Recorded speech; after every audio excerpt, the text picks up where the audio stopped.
stand.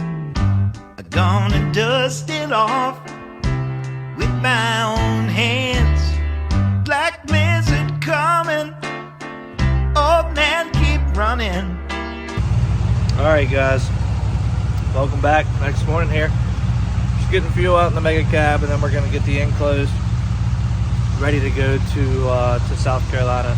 Now while I got you guys here, I want to ask you a question. It's actually been brought to my attention that there is a few channels that are spreading misinformation, and not only information, a lot of dangerous practices.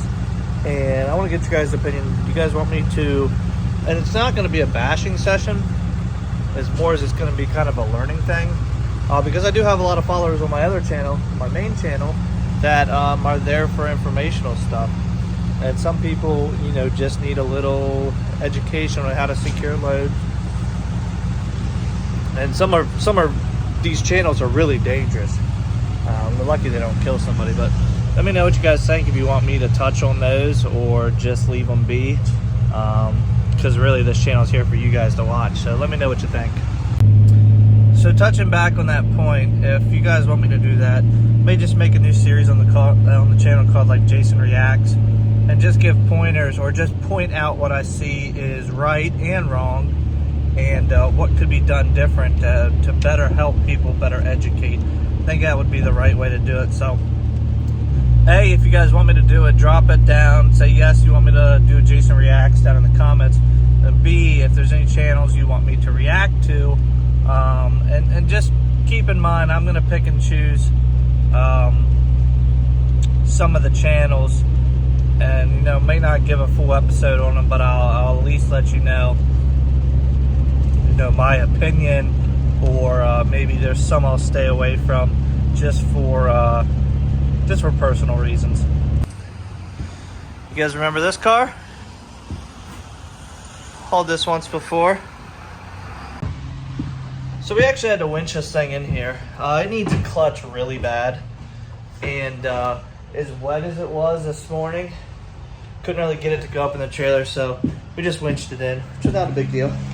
And yeah, now I'm just checking straps, gonna eat lunch and keep going down the road. Here's a look of it from the front.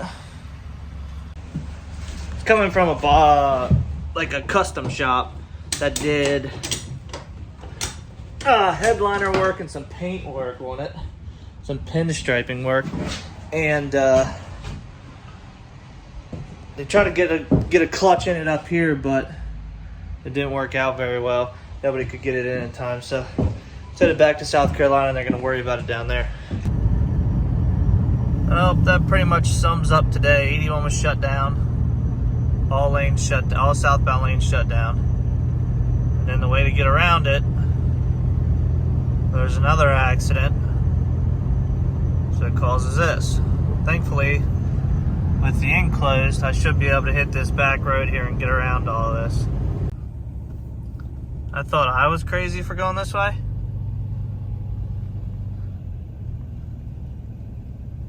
Now we got a truck up here blocking everything because I don't think he can get up this hill.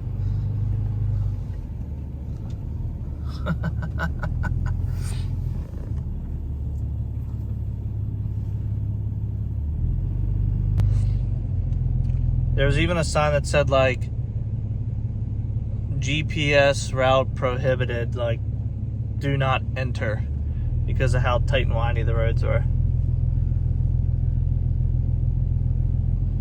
Oh, my GPS says this is the fastest way, and I guess that's how all these other drivers figured this out. But if I even had the flatbed, I wouldn't be coming back through here. 3/4 of a mile.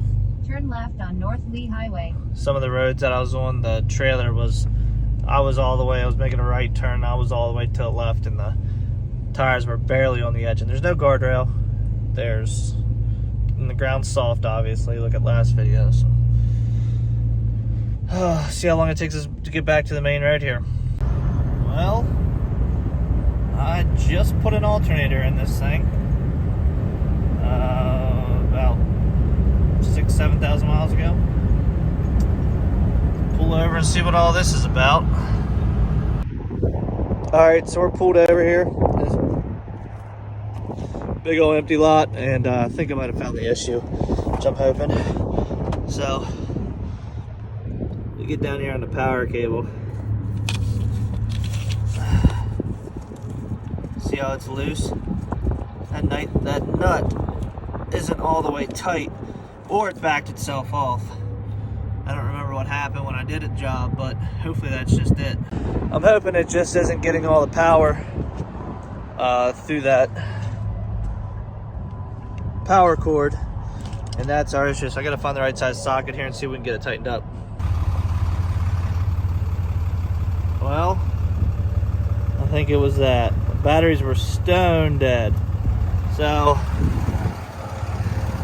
had to get it jump started with my jump pack, and I had to steal the battery from the winch. Should have never shut it off, but when I pulled in, I was thinking maybe the belt had come off or something like that. So we got it started, it's charging, so clean everything up and we'll get back on the road. This is a message to those guys who can't even change a tire on the side of the road.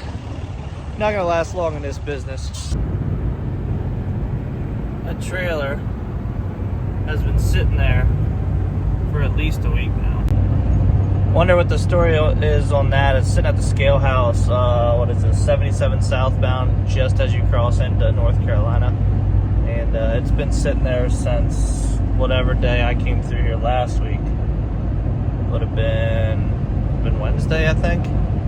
So, and today's Wednesday, right? Yeah, today's Wednesday. So it's been there for exactly a week since I've seen it.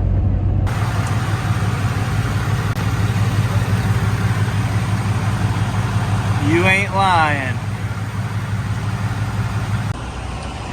Man, what a dump this Lowe's is. Love's is. I want to say this is like the Fort Mill. Just crossed into South Carolina. Stopped to get fuel. Can't get my keys out. Stopped to get fuel because my delivery is, this guy lives on a lake, and there's no real like fuel stations there. I mean, I could probably get in because I just have the enclosed, but I'd rather just have a full tank. But anyways, so I'm scouting this place out because I'm like, oh, well, I gotta come back up this way. Right through here, maybe I'll stay here.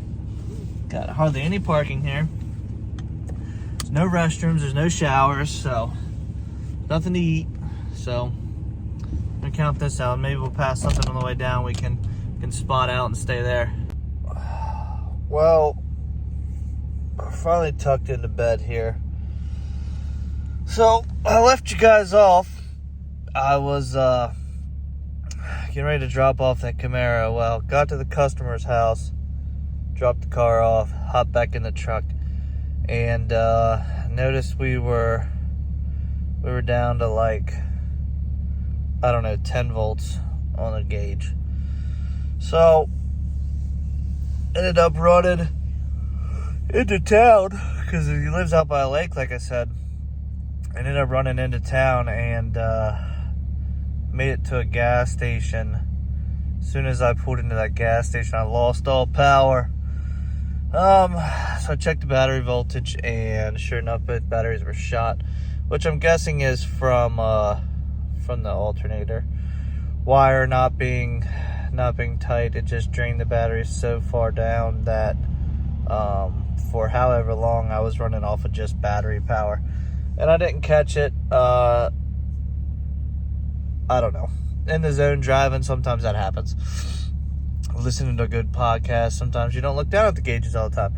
Anyways, so ended up pulling up to an override. Well, pulled into that gas station, put the jump box on, and drove it like a mile up the road to an O'Reilly's. Pulled in there, got 2 brand new batteries, and I don't know if you can hear it, but the truck's sitting here idling now. I'm not going to shut it off. I had my my jump box tells me voltage, so I left my jump box on the battery, on one of the batteries, and was like turning the AC on, turning the lights on, then turning them off and seeing if the voltage would come back up. And sure enough, it would drop from the draw and then come back up. So I'm gonna let the truck run, let the truck idle for the night. It's kind of warm here and I need to get some sleep.